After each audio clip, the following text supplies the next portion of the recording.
Next question हम ले रहे हैं 1.8।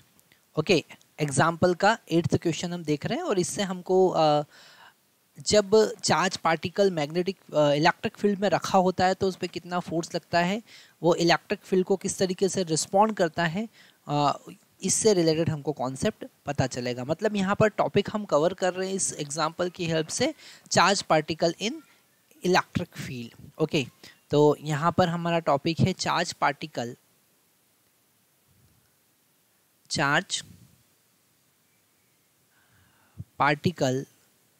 इन एक्सटर्नल इलेक्ट्रिक फील्ड।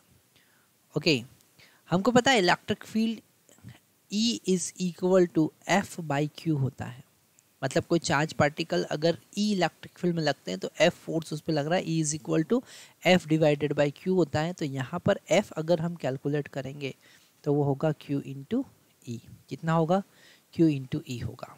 ओके, तो इसी कॉन्सेप्ट को हम यहाँ पर यूज़ कर रहे हैं। क्वेश्चन में गिवन है an electron fall through a distance 1.5 centimetre in uniform electric field of magnitude. तो यहाँ पर इलेक्ट्रिक फील्ड का मैग्नीट्यूड हम इस क्वेश्चन का सॉल्यूशन देख रहे हैं। यहाँ पर इलेक्ट्रिक फील्ड का मैग्नीट्यूड जो है वो गिवन है E equal to 2 into 10⁴ newton पर coulomb. Okay, the direction of field is reverse keeping the magnitude unchanged and the proton fall through the same distance. Compute the time of flight in each case. Okay, दोनों case में हमको time of flight calculate करना है। First case में हमने electron को लिया है और सेकंड केस में इलेक्ट्रिक फील्ड को रिवर्स करके। तो फर्स्ट केस में अगर इधर नेगेटिव चार्ज हमने लगा रखा है ना, और इधर पॉजिटिव पोटेंशियल लगा रखा है, तो इलेक्ट्रॉन पॉजिटिव पोटेंशियल की तरफ मूव करेगा पर प्रोटॉन नेगेटिव पोटेंशियल की तरफ मूव करेगा, इसलिए हमको इलेक्ट्रिक फील्ड को रिवर्स करना पड़ा। दोनों पर चार्ज सेम है पर मास दोनों का अलग अलग है। हमको फाइंड करना है टाइम। तो अगर हम सबसे पहले एक्सेलरेशन फाइंड करें, ओके, हम बात करते हैं एक्सेलरेशन की। ओके, हमको पता है force is equal to Q into E होगा, which is equal to mass into acceleration. तो एक्सेलरेशन हमको यहाँ पता चलेगा Q into E divided by M। Acceleration हमको पता चला। सेम डिस्टेंस मतलब S is equal to U, starting में 0 था, हाफ AT²। तो यहाँ से हमको टाइम पता चलेगा T² is equal to 2S divided by A।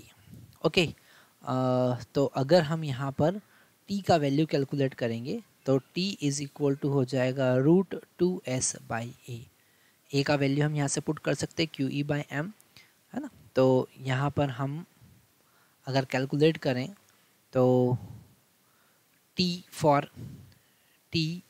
For electron, सबसे पहले हम बात कर रहे हैं फॉर इलेक्ट्रॉन।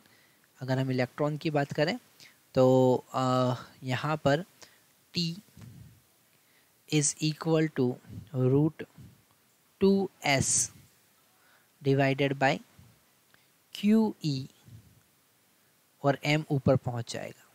ओके, ये इलेक्ट्रॉन की बात की। अगर ऐसे ही हम प्रोटॉन की बात करें तो वहाँ पर मास हमको प्रोटॉन का यूज़ करना पड़ेगा। 2 सेम है, S भी सेम है, मास यहाँ पर प्रोटॉन का हो जाएगा divided by Q into E, दोनों के लिए सेम होगा।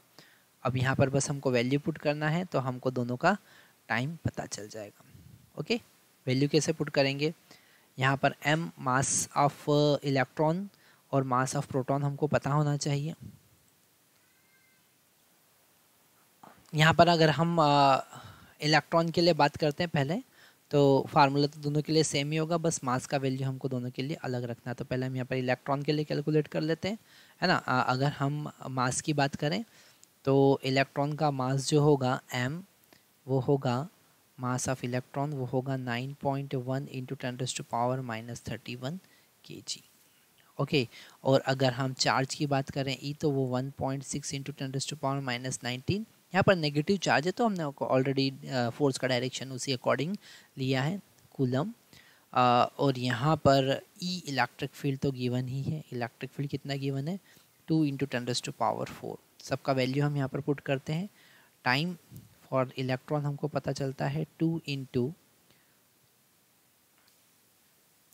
2 इंटू एस का वैल्यू यहाँ पर 1.5 सेंटीमीटर दे रखा है, मतलब 1.5 इंटू 10⁻⁻², ओके, इंटू एम हमको पता है 9.1 इंटू 10⁻⁻31 डिवाइडेड बाय क्यू का वैल्यू क्यू का वैल्यू यहाँ पर गिवन है 1.6 इंटू 10⁻⁻19 और ई का वैल्यू 2 इंटू 10⁻⁴। इसे हम कैलकुलेट कर सकते हैं, तो हमारे पास आंसर आएगा 2.9 इंटू 10⁻⁻9। कितना आएगा? 2.9 इंटू 10⁻⁻9 सेकेंड।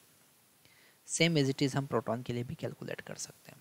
ओके, ये क्वेश्चन हमने इसलिए इस कोर्स में लिया है क्योंकि यहाँ पर हमको इलेक्ट्रॉन या फिर किसी भी चार्ज पार्टिकल पे फोर्स कैसे लगता है, कितना फोर्स लगता है जब वो इलेक्ट्रिक फील्ड में मूव करता है, और उसका एक्सेलरेशन क्या होता है, इसके बारे में पता चलता है। इसलिए क्वेश्चन बहुत इंपॉर्टेंट है, हमें ध्यान से समझना है।